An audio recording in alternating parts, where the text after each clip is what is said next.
Hello, welcome to my channel. This is Niger Mom in the UK. A lot of people have asked me, or let me say, one of the questions people ask me as a mom in the UK is how I am able to manage my chores, considering that this environment, we don't have family close to us, we don't have friends as such. Even if you have friends, even if you have families, people are so focused on working and working and working. So the support, it's not really the same as it is back home. It's not easy to get help, house help in this place, unless you want to pay through your nose. So how do I manage my chores? How do I get to be productive? How do I manage to continue my study? How do I manage to work despite having kids, despite having lots of chores to do with my kids? Well, in this video, I'm happy to let you know few ways that I've been able to manage my chores as a Niger mom in the UK. Hello, welcome to Niger Mom in the UK. If you are new to this channel, this is a channel where you need to be. If you are a new mom coming to the UK, or you are already living in the UK and you are wondering what kind of environment is this, to get out help is not very easy. If you even want to pay for cleaning service or something, you must be ready to pay through your nose. How do you manage to still stay productive? Well, I'm happy to tell you one of the ways I manage my chores is by involving my kids. Ta-da! It's by involving my kids. I've got 6 years and 3 years, almost 3 so to say, and a newborn. But I tell you, they have been so supportive.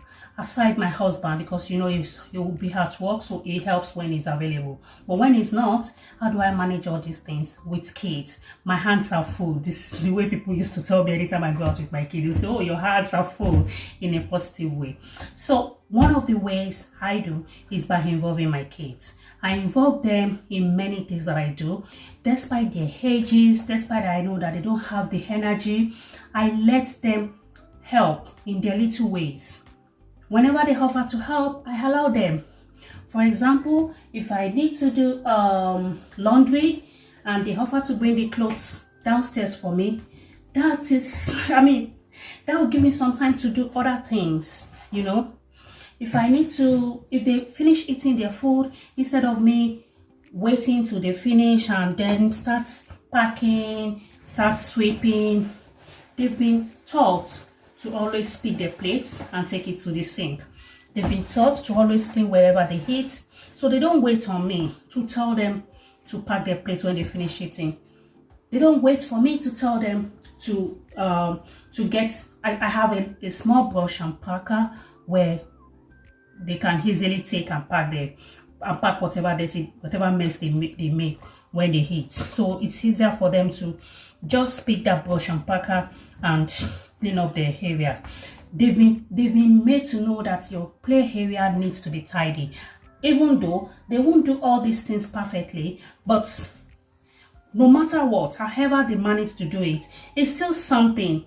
It's still going to be of little help. So they've been taught to always tidy their play area whenever they wake up in the morning. So a lot of these things is by setting rules and letting them know, hey, this is how we work. This is the situation we found ourselves, and this is how we need to manage it. So it's not just on me. I don't have to prove that I can do everything all by myself, especially when I realize that I shouldn't belittle the efforts, the little support they are happy to render. So they tidy up their play area. Whenever we come back from outside, they know where to put their shoes. Instead of just littering it around, they know where to put their shoes. And other things that they get involved in is aside laundry, where they pack the clothes, they are able to sort the clothes by colors. You know what?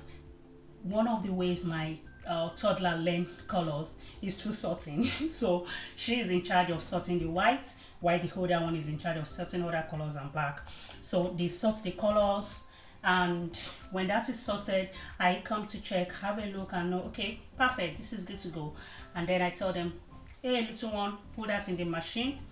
And the little one put that in the machine, after which I put the soap and turn on the machine. And when the machine finish its work, the other one stops it, and then they put it in the dryer. So in many ways, all hands are on deck. It's not just all on me, because putting everything on one person, or let me say waiting for my husband to come all the time to come and help me, things will be waiting for so long. And at the same time, if I put everything on my chest that, well, this is not a big deal, I can do it, I will get overwhelmed, I'll get stressed, I'll be stressed, and I won't be able to do other things. I won't be able to read, I won't be able to do what I enjoy doing, like this video that I'm doing now. As you can see, I am multitasking. While recording this video, I am also folding our clothes. So these are some of the ways that I engage my kids. These are some of the ways that I engage my kids, and that is how we've been working it.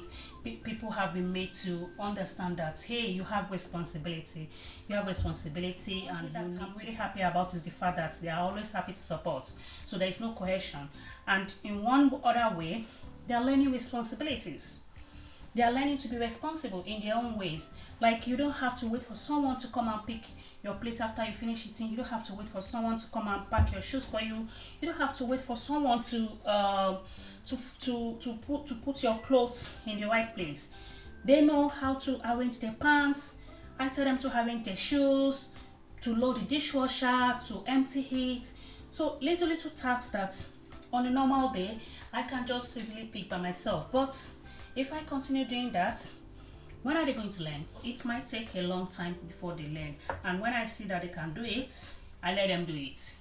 Save my time, give them a sense of responsibility, a sense of participation, because they also see themselves as someone that is doing something for the family, which is a good one.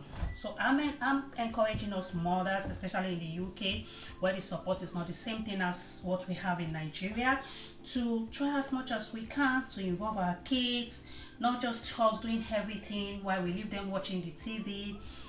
It can get overwhelming. It can be so overwhelming and stress us out. So the earlier the better we introduce them to some of these chores, the earlier the better for us, the earlier the better for the family, and of course a good way to teach our kids responsibilities. If you have enjoyed this video, please share with your friends living in the UK or planning to come to the UK. Please share with them and let them know that it is not so difficult as people are saying it. Fine, a lot of people might outsource what they are doing, but if you can't afford to outsource, what do you do? And aside that, when you outsource, how do your kids learn to do some of these things themselves? So once in a while, even when you're outsourcing, you still need to find a way to engage the family, to teach the kids how to carry out some of these life-saving activities, life-saving chores. Thank you so much for listening. If you have enjoyed this video, please subscribe to this channel.